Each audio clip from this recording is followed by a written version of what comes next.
June 19 to June 22nd will be declared the official period of mourning. This official period of mourning for former Prime Minister Edward Seaga is in keeping with government protocols for such an event to show respect for a recently deceased head of state or government, a former head of state, or a national figure. Certain guidelines are to be followed during the 4-day period. Flags to be flown at half-mast. The half-mast position is approximately the short side of the flag below the peak of the flagpole and not halfway down the mast. The flag should first be hoisted close up and then lowered to the half-mast position. This must be adhered to on all public buildings.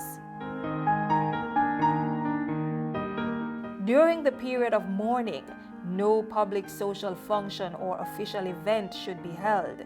It is customary during an official period of mourning to curtail activity of a flamboyant or celebratory nature and restrict especially any activity that is noisy. Sedate colors and modest attire are suggested during a period of state mourning. It is tradition that men wearing neckties should select black, dark blue, or other dark conservative colors with subdued patterns. Ladies should dress appropriately with corresponding conservative colors.